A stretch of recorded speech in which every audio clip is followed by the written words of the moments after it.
everybody to our new Zoom, especially those who are joining us for the first time. As we approach November 11th, we remember those who have served our countries, and today we've dedicated our meeting to say thanks and look at ways that Rotary is supporting veterans around North America.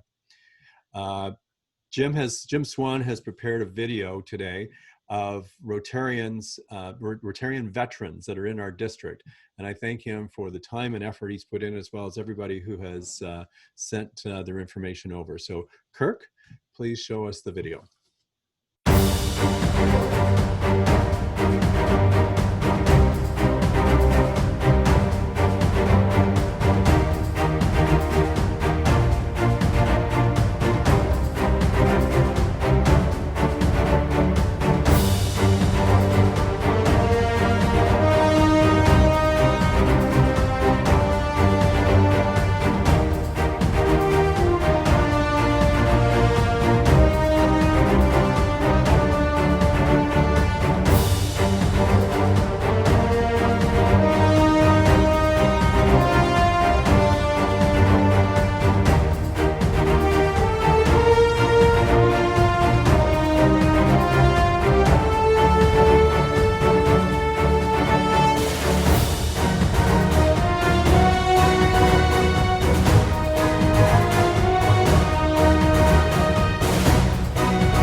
Good afternoon, everyone. My name is Mike Chafee, and it's my pleasure to introduce our program for today. With us, joining us today is Graham Trude. I'm not going to read his entire biography, but I'll just kind of hit some of the highlights here. He's been coined the singing soldier. Graham is an Afghanistan veteran. Thank you for your service, sir. And currently serving as a police officer in the town of Orangeville, Ontario. Someone's going to have to explain to me where that is. Since I live on the Michigan side of the border. With deep country roots, Graham has previously achieved international audiences with his theme song entitled The Real Canadian Joe. So without further ado, let's give a warm Rotarian welcome to Graham Trude.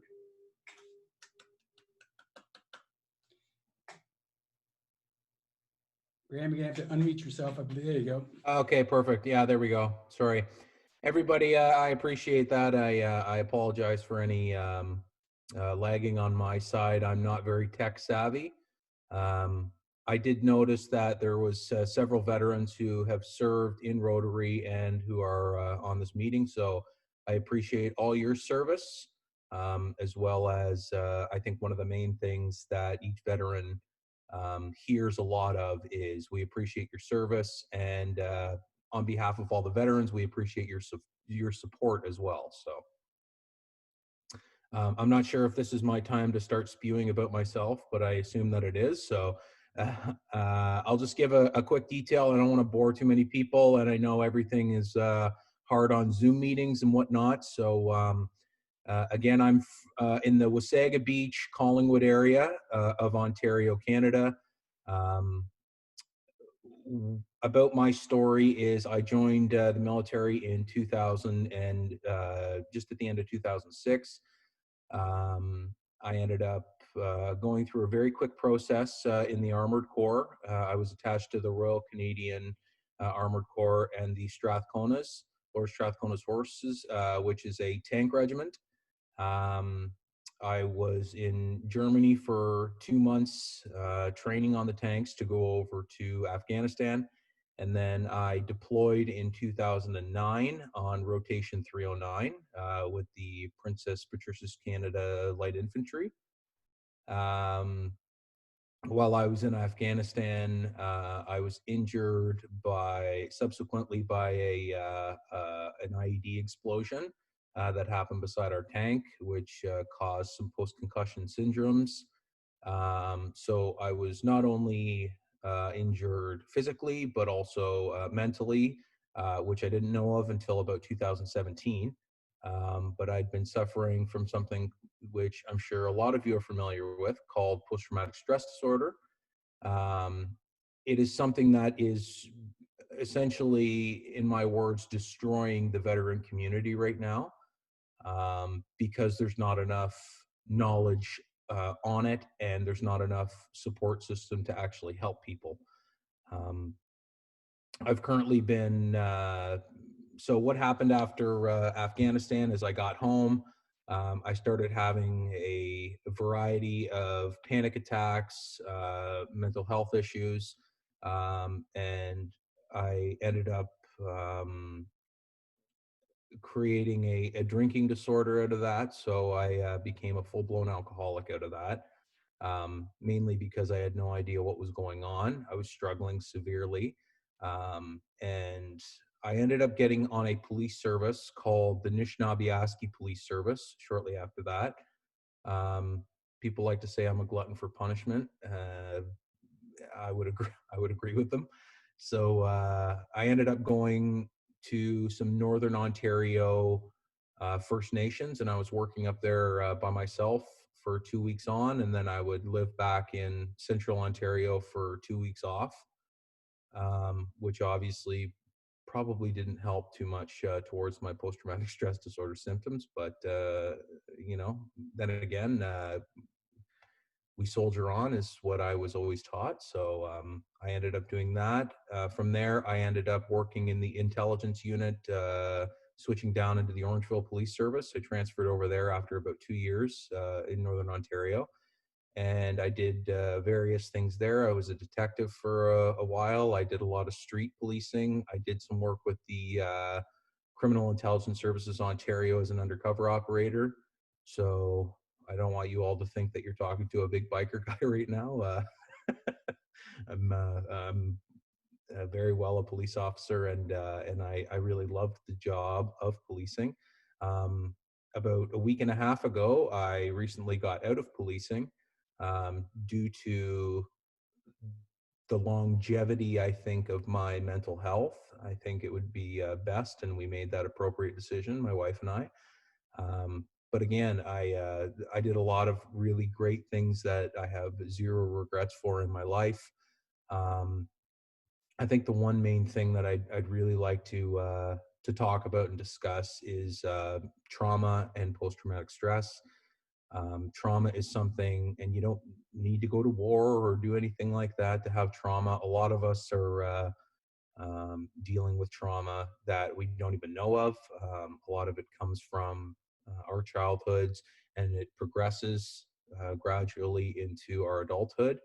Um, Again, some things that uh, a lot of people would get trauma from. There's individuals who don't actually get that trauma from. That's why it's PTSD is something that kind of goes with whoever gets it, which is an unfortunate thing. But again, usually it's the people that you'd never think it would happen to. That's kind of who it happens to. So either way, I've been dealing with it by speaking on several occasions with different organizations, including I was the ambassador for the Central Region of Wounded Warriors Canada.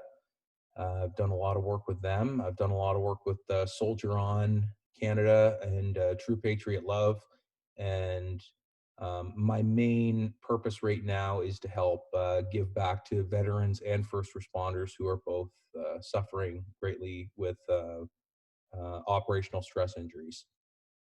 Um, the biggest concern right now that I would say for our veterans is not only the lack of support for mental health issues, but it is a vast suicide rate, um, to the point where it's hard for me to talk about it because I was at a stage in my life at one point where um, that was my go-to.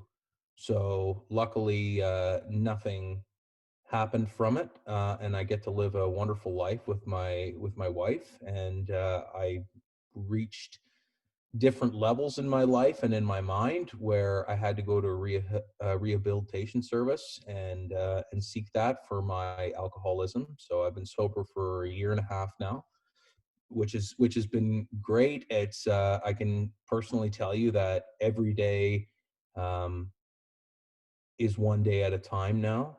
And I know a lot of people hear that, and it's kind of like that cliche saying, but really, trauma and alcoholism do go hand in hand. And the way we see that is through um, our legions.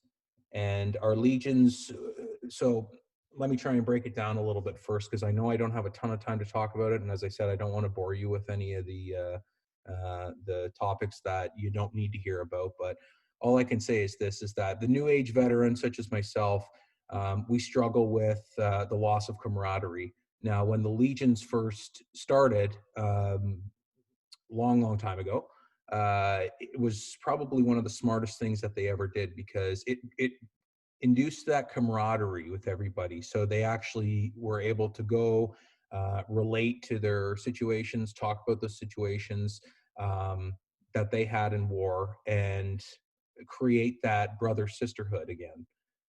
The problem with the modern day soldier, such as myself, is that we don't have that option anymore. It's very hard for the modern day soldiers to not only walk into the Legion, but to talk to the older veterans. Not that it's not respected. We totally respect them, more than anything. But the biggest thing is being able to share that camaraderie. And what I noticed when I first got out of the military was that was the main thing that was lacking in my life. And that's kind of where a lot of people start going downhill is, you're eating, you're sleeping, you're bathing with these people who are your brothers and sisters. And then all of a sudden, you're training for the ultimate um, end game. You train your whole lives and your whole careers for this opportunity to go to war and to do these amazing things and to experience stuff that other people don't have to experience, because we have a nice free country at home, and we can order a large double and whatnot. But realistically, when I came home, I had done all these things. I'd been injured in action, and I couldn't even get a job at a Mark's Work warehouse. um, Now that's an issue. Uh, an issue is majorly is homeless veterans, is veterans who are unfortunately unqualified to get back into everyday civilization.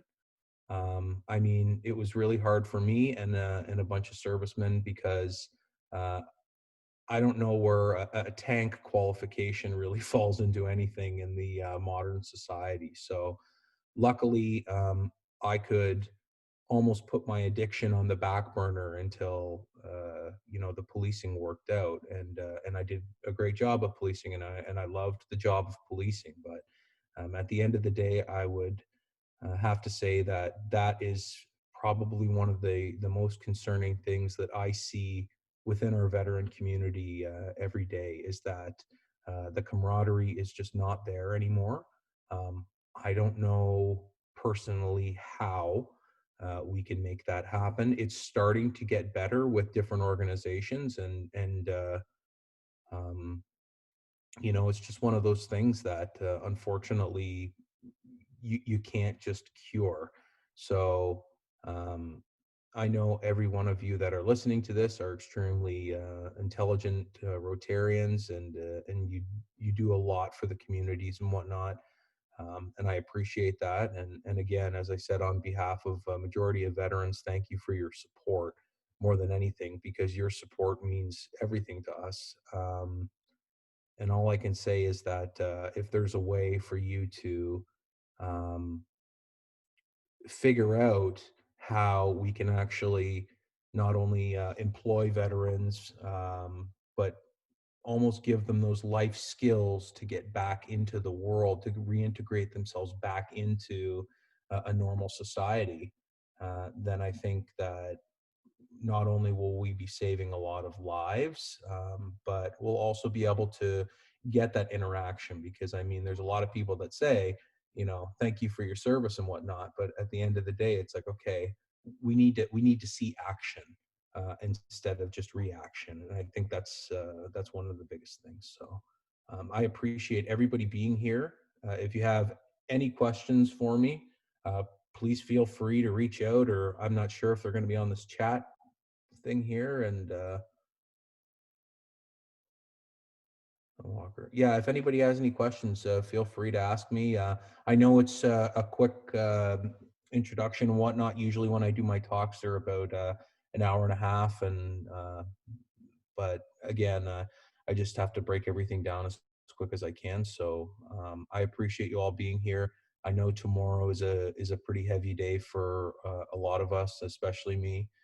And I think about all my brothers and sisters and former World War veterans that never made it home. So um, again, I appreciate this, and if there's anything I can do, or any way I can help out um, your area of Rotary, then just please reach out to me, and I have no problem. Thanks. Tom, thank you very much for your presentation.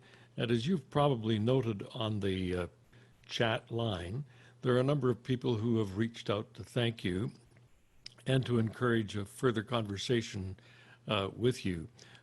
In fact, some say that they would like to chat with you about a program there. And one of the goals to help veterans with PTSD in the future. And another veteran who is a longtime veteran feels that he has a lot in common with you and would like to uh, con- consult with you as well. And Graham, you've brought to all of us attention for the kinds of help that veterans need. Um, it is only recently that we have recognized PTSD. Uh, the veterans of World War I and II suffered this, and as a consequence, some of their families suffered as well, with no assistance and no. One thing I'd like to ask you about, Graham, is your musical career. Uh, I understand that you were billed as the singing soldier, and I rather expected we were going to hear you sing today, but in lack of that, perhaps give us a brush of what role music plays in all of the things that you do. Yeah, sure. Thank you. So, music is a massive therapy for me. Everybody that I've met in the veteran and first responder community, they find different ways in order for their healing to seek their therapy. A lot of it's through nature and whatnot. But again, music was a big one for me. So, a friend of mine and I, we created a band called the Singing Soldiers. Since we created that band about a year and a half ago now, we've played for all over Canada and the United States. We've gotten a lot of really good feedback for what we're doing. All of our proceeds that we make throughout the concerts and whatnot, we donate to various charities that we're connected with. And what we really try and preach is trauma healing through music therapy. Um, so what we do is we have a full-blown show, essentially, is what the Singing Soldiers is. We've played multiple venues such as Havelock Jamboree and a whole bunch of different places, so I don't even want to start listing them. But either way, we do everything for specifically the charitable purpose of trying to fund different organizations that are helping our veterans and first responders with their operational stress injuries. So again, if you want to know more about it, you can go to our website. It's www.singingsoldiers.com, or you can reach out to us on social media or whatnot. But again, it's just another avenue that we use for healing. And, once more, on behalf of all the Rotarians of District 63 and those who have tuned in, thank you, A, for your presentation, and B, for your continued service and the attention that you're bringing to veterans, the help you're bringing to veterans and first responders and those who encounter the kinds of things that produce PTSD, and as well on the fact that we have a division of veterans called the New Age veterans who may have experienced something that's quite different than the veterans that we're familiar with from some of the previous and well-known wars. Thank you again for your participation here today. And now it's my pleasure to introduce Tom Gump, who is the district governor of 5950, an area with 65 clubs. His home club is Adena Morningside. Tom Gump took part in the new club development that was held in Rotary International's world headquarters, and he was selected as a result of his outstanding accomplishments in membership growth and recognition as new club development ambassador. And he's responsible for the formation of the Rotary Club of Minnesota Veterans Club, the first club of its kind in the world. And in his business life, Tom is a lawyer and a real estate developer. Welcome to the webinar for Veterans Today, Tom. Thank you very much, Jim, for having me. And I'm very excited to be here with each and every one of you and was really moved by Graham's. Tom, we thought it would be appropriate more today about the Rotary's Veterans Club and the formation of it. And I guess the first question that I have, and in light of some of the things we've just heard, what are some of the projects that the Veterans Club can undertake that the Rotary Club might not? The Rotary Club of Minnesota Veterans does service-oriented projects for the purpose of serving veterans. Recently, in a series of homeless homes for veterans, they built a game room on the first floor of one of those homes where veterans can practice the camaraderie that Graham was talking about and play pool and foosball and electronic games and things like that. They also do blood drives and food drives, and they partner up with other Rotary clubs to work on projects such as drafting cards and sending them to active military personnel. Tom, we mentioned that you were involved in this initiative from the very start. Well, how did you land on the idea of a club that was dedicated to veterans? It's interesting, Jim. Our city has a 4th of July parade. In America, that's the celebration of our Independence Day. And on the 3rd of July, the night before that parade, we have dinner, usually barbecue, for 200 veterans. And I started thinking about them and how hard they work, and their lives have been dedicated to service. And in the clubs that we have in Rotary, they're usually the first there and the last to leave. They're mission oriented. So I thought, why not start a club? And I had a mailing list of 200 of them, and that's how I started. What could you just 100 come and attend a meeting, or how did you go about attracting them to Rotary? You know, it's interesting because they did ask the question, Jim, what can Rotary do for us? So I let them know what do they want from Rotary. I asked them what they wanted, and they wanted to serve other veterans. That's the main cause. Rotary was second. The cause was to serve veterans. And I told them about our global and local grants, and they got very excited by that. It's interesting because the current president of the club tried to start another veterans organization. He was going to make it like a chamber of commerce because he's a banker and has a number of veterans as his clients. And they decided that didn't go. They decided they needed that service component. And that's why it went. Can we just look for a moment at cause-based clubs? Because I know that that's one of the things that you're involved with. Um, what is a cause-based club? The Veterans Club is one that has the cause of veterans. But what is the cause-based club, and how do they basically differ from clubs? Thank you, Jim. That's a great question. A cause-based club is a club that puts the cause first, and the members of that organization work towards that club. In a traditional Rotary Club, like I'm a part of, we meet sometime usually between Monday and Friday, either for breakfast or lunch. We do service projects such as picking up trash twice a year along the side of the highway.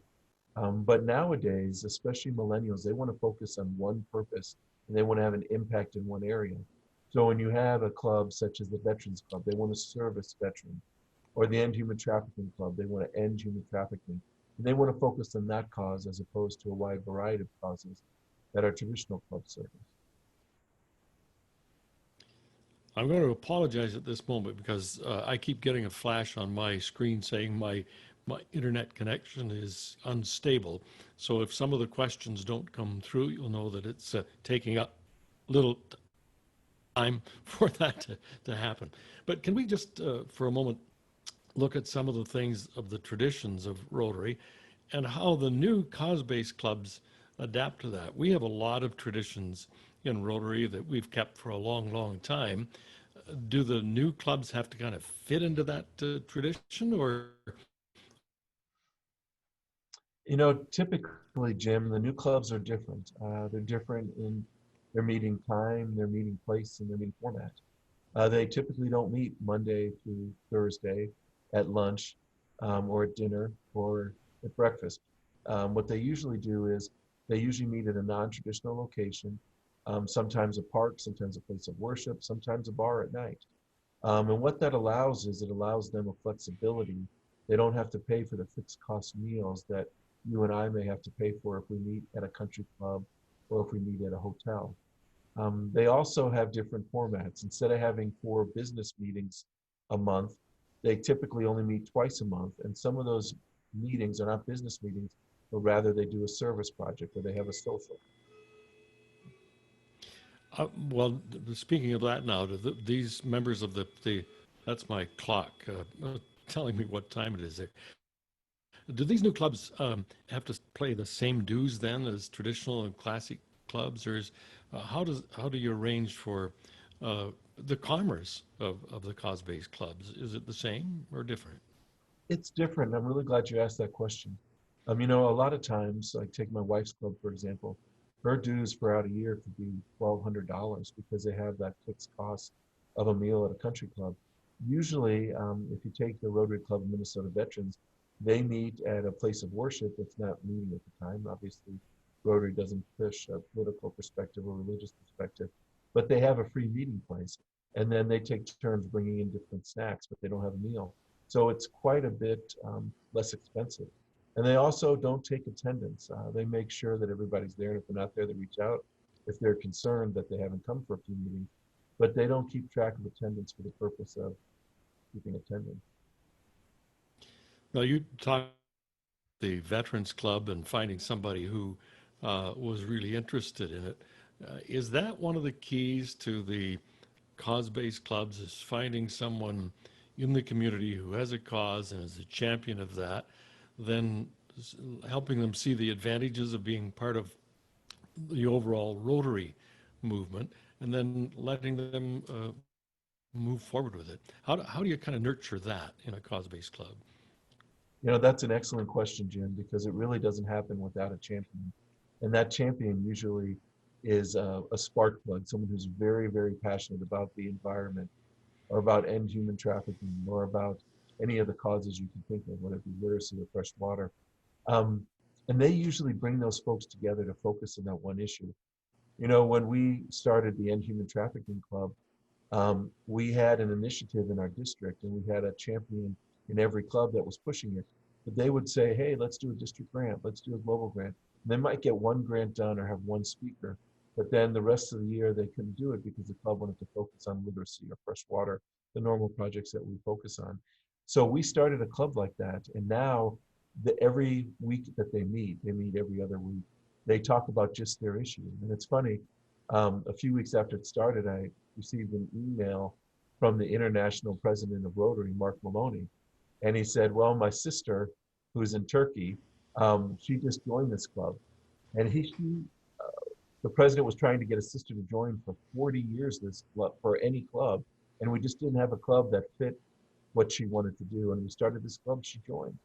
So it's really bringing that passionate person from out in the community, reaching out in the community, bringing them in, and let Rotary be the magnet to do those service projects. What would you say is the most compelling factor then that convinces people to, with a cause, to be part of Rotary? Does the Rotary reputation have some influence? And when solid 115-year-old establishment of the club and the financial base that it has, is that one of the things that will move people to be part of the Rotary movement? You're absolutely right, Jim. A lot of times people have a cause and they want to do something, but they don't know how to form it. But Rotary actually has individuals who can help you form that. Having the local and district grants helps a lot because they can do projects right away. If the Vets Club had to wait to start their own foundation and use that money to do its projects, it could be a year or two out, and the passionate person needs to start right away. And you're right, Rotary's reputation, being around for 115 years, being one of the most well-known, having the 5-star Charity Navigator designation for its foundation, all those things help. And it really helps get it out. So we have to reach out in the community, find the passionate people and their causes, and then we have to help them form their own clubs. Tom, in the introduction, I said that the Veterans Club was the first of its kind in the world. Is the Veterans Club in District 5950 still unique, or have you had some to help establish Veterans Clubs in other districts or in other areas? That's a great question, Jim. It's getting less unique, which is a great thing. We just had one in the greater Houston area forum, and it was so fun when I got invited to go there, and they had 30 members. They had a veteran like Graham speak. It was just very moving. They're starting a lot of clubs, at least I'm speaking and helping, in Florida, North Carolina, especially, but all over the country. I even received a call from South Africa a few weeks back, and they're trying to start a veterans club there. So it's growing, and I'm really happy about that. One of the things I haven't asked about and that I see is referred to in the questions that are coming up in the Q&A and in the chat is, what are some of the other causes that are coming forward, compelling, that they want the help of Rotary with? You know, that's a great question. And it does seem the more calls that we get that they group into certain major areas. Veterans Club is very, very popular right now. The End Human Trafficking cause is super popular as well.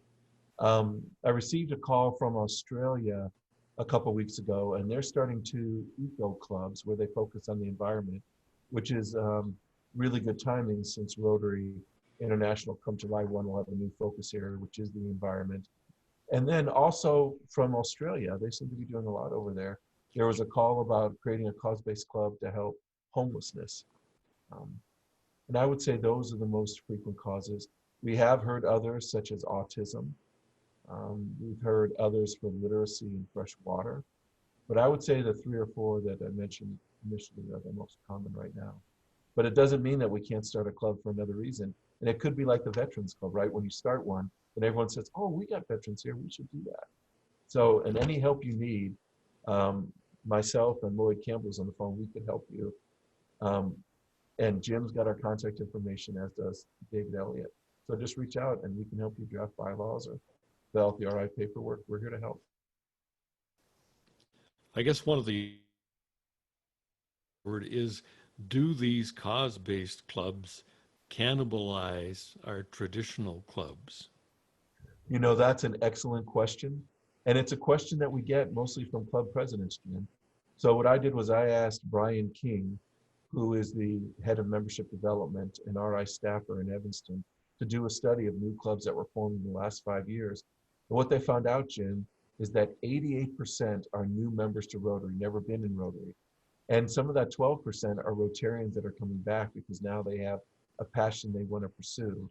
And then maybe some of that 12% are people who would have left Rotary if we didn't give them that passion. And it's interesting, Jim, because when we have a traditional club, and you know this, usually people in the club either live close to the area where they're meeting or work close to that area. When we have a veterans club, we have people driving over 2 hours when we're meeting in person pre-COVID to come to these meetings. That's the kind of staying power that we need in Rotary. Because Rotary, we have those lifelong friendships and we wouldn't leave our clubs, but we lose most of our members in the first couple of years because they haven't formed those yet. So these passions will keep people in Rotary for a longer time. So one of the wondering now is tomorrow, Veterans Day. Will the Veterans Club of Minnesota Rotary Veterans Club be doing anything to mark Veterans Day, or we call it's Remembrance Day here? There's a little difference, I guess, but it really, in both cases, pays tribute to the veterans. Are you doing anything special there? We had a lot of big plans for the clubs. Most of them revolved around a big remembrance dinner or remembrance lunch. But with COVID, we had a pivot. So what they're doing now is each of the veterans in the club, most of them are going to smaller gatherings to give speeches. So we have some veterans who are going to Rotary clubs to talk about the Rotary Club for Veterans, but also their service. And then we have other ones that are actually going to schools and hospitals speaking about it. So that's the plan, but they're going to spread the word tomorrow.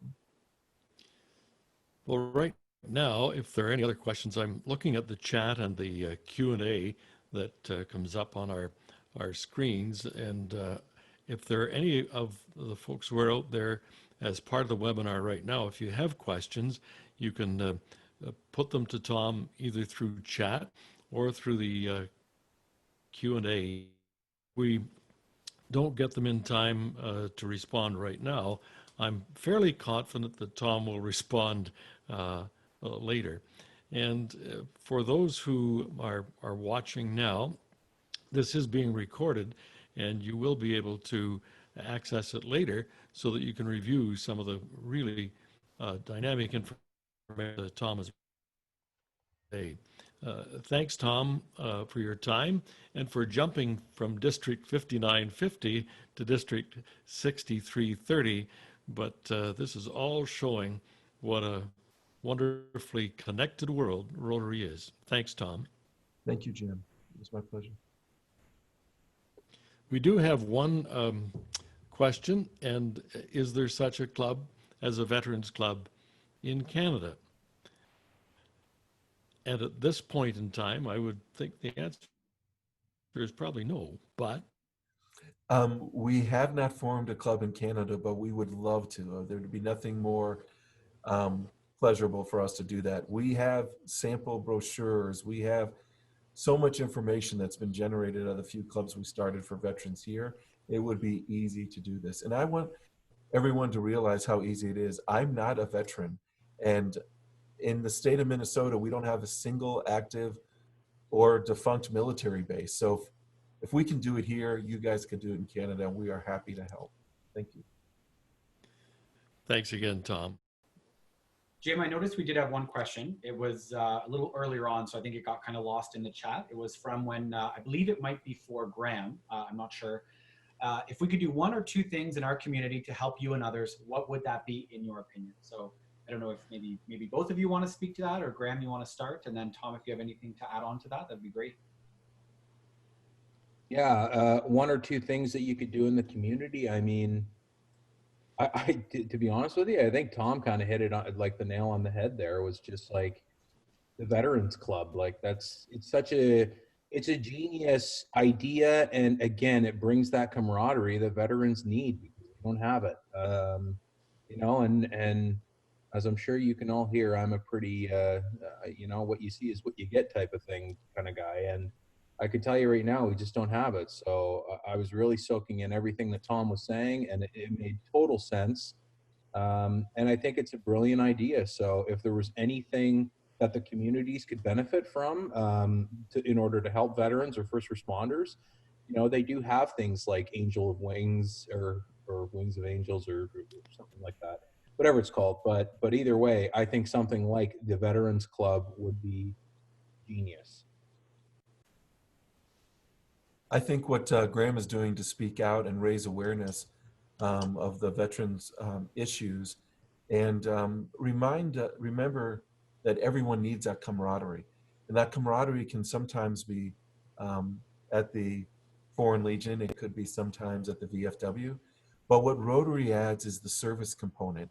And it gives our veterans a safe place to be so they know that someone has their back and they can do service they are passionate and mission driven people. If we give them projects to do to help other veterans, we're just going to see a better world. Thank you.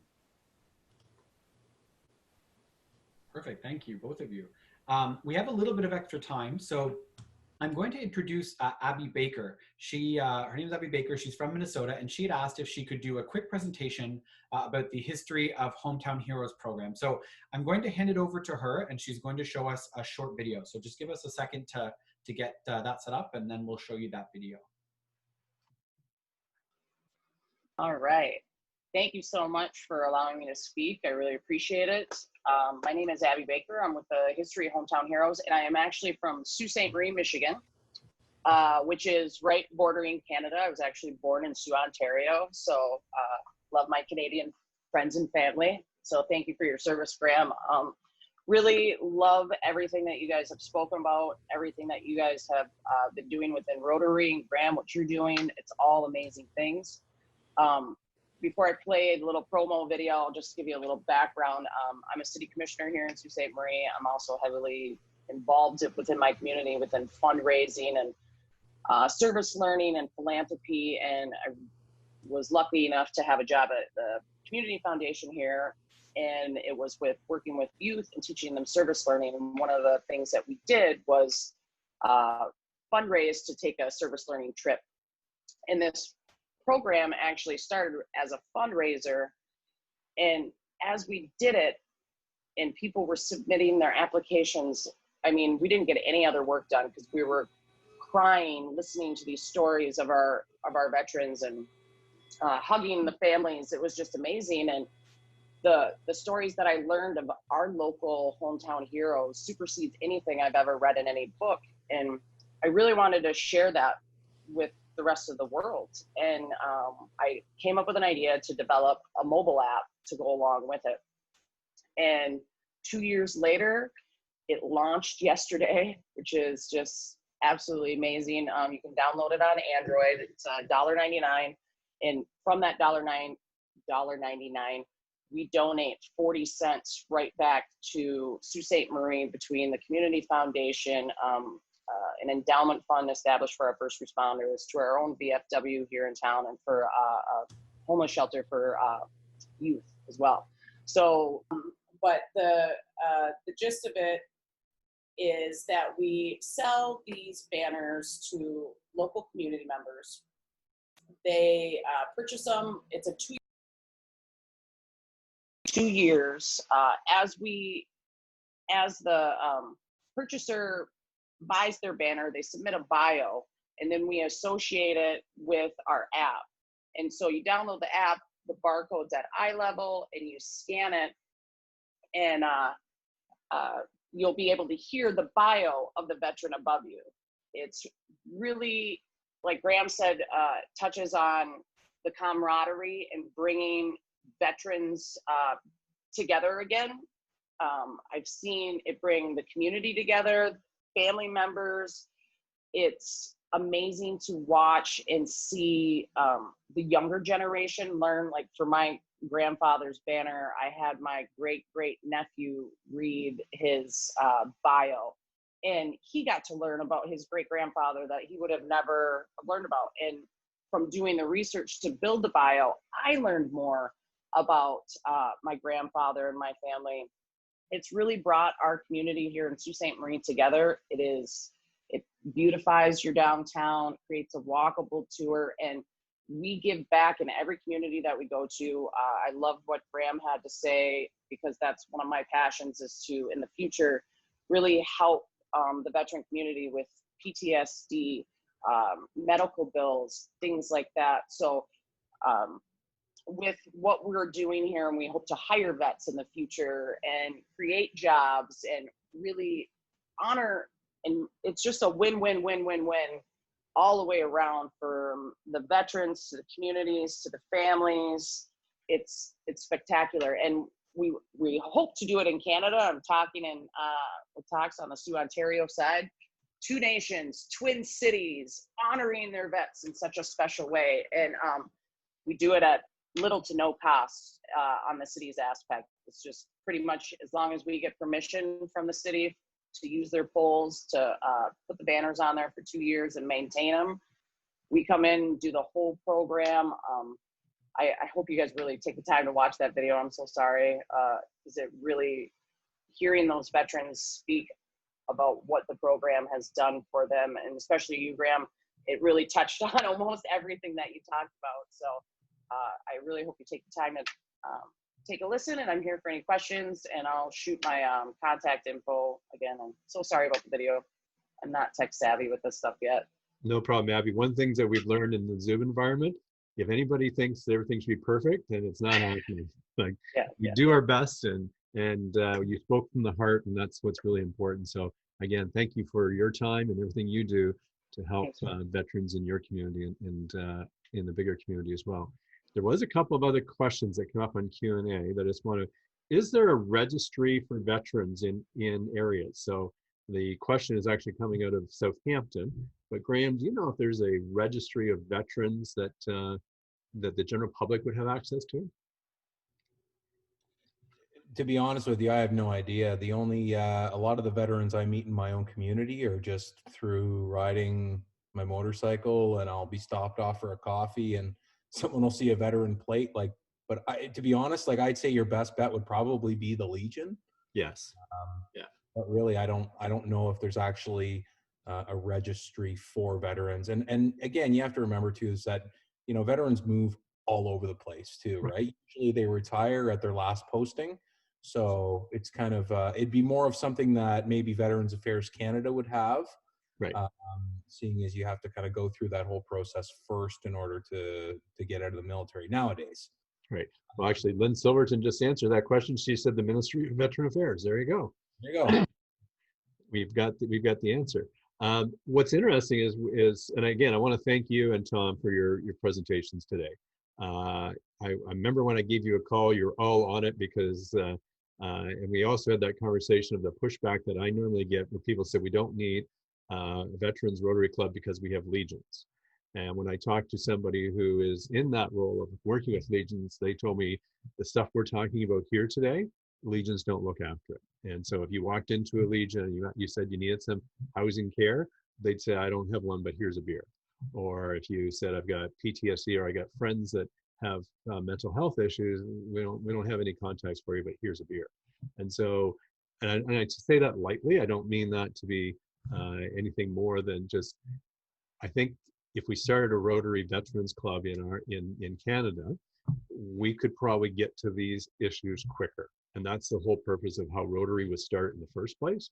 There are organizations out there who are made and do well with a lot of things, but I really, really hope that somebody takes the desire to help veterans such as yourself to put something together that allows us to have the camaraderie you're looking for and gives you the access to some of the service, not only the service hands that we have in Rotary, but the service cash that we can have to help support the events and the things that are necessary. So again, thank you all. And Abby, thank you for jumping in there. That's the first time we've ever had somebody come in that we didn't really know what the presentation was going to be. So you have to tell you, made me a little nervous. Oh. But, Well, I appreciate it. Wendy, the city manager from Grand Blanc, because we're there in Grand Blanc, Michigan, she had forwarded me along and recommended that I jump on. So I appreciate it. And again, please check out the video. It's a great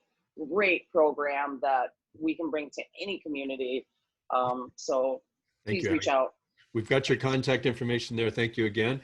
And again, I want to thank everybody today for coming. I know that tomorrow is Remembrance Day, and we didn't want to duplicate what goes on there, but what we want to do is make sure that we acknowledge the importance of service and individuals who have given up their time and their life in some cases for the cause of the peace that we all live in our countries right now. And in North America, we enjoy a great life because of people who've gone on before us. So I want to end today's noon Zoom with a song and a video that's a pittance of time that we'll carry into tomorrow. So Kirk, if you can, please play the video. Good morning, shoppers. At 11 o'clock on this 11th day of November, we'd like to invite you to share with us 2 minutes of silence in honor of our veterans.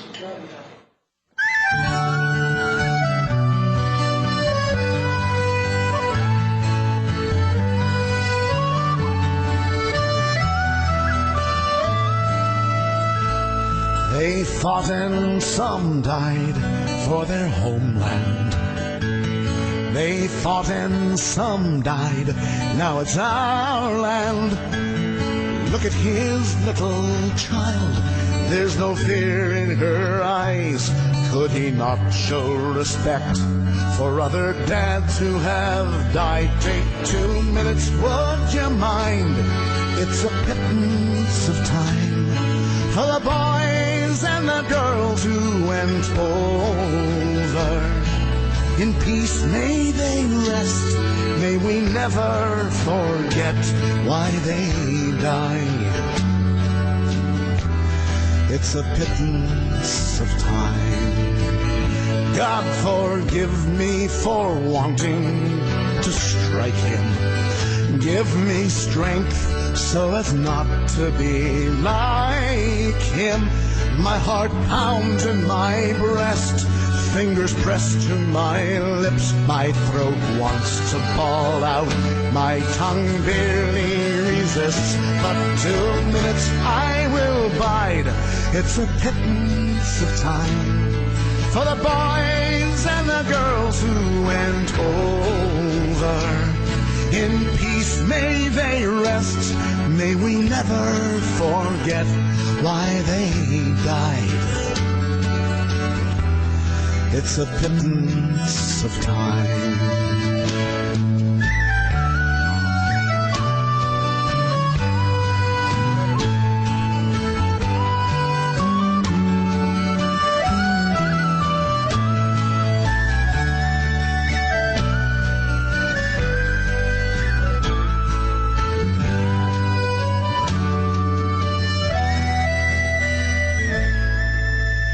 Read the letters and poems of the heroes at home.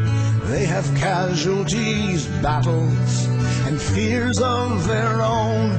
There's a price to be paid if you go, if you stay. Freedom's fought for and won in numerous ways. Take 2 minutes, would you mind? It's a pittance of time for the boys and the girls all over. May we never forget our young become vets at the end of the line. It's a pittance of time. It takes courage to fight in your own war. It takes courage to fight someone else's war.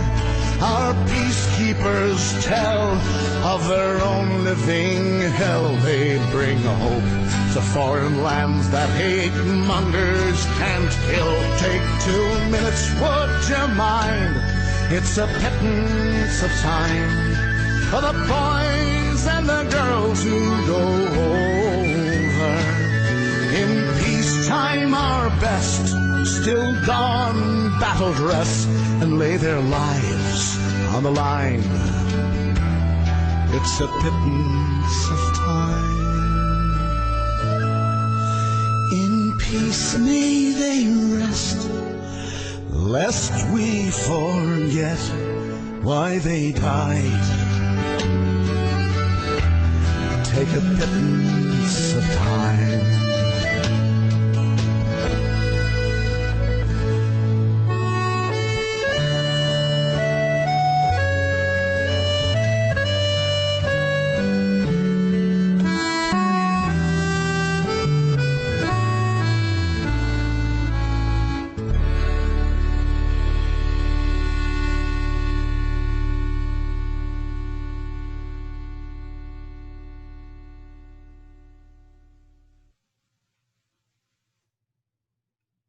Thanks again, everybody, and have a great day.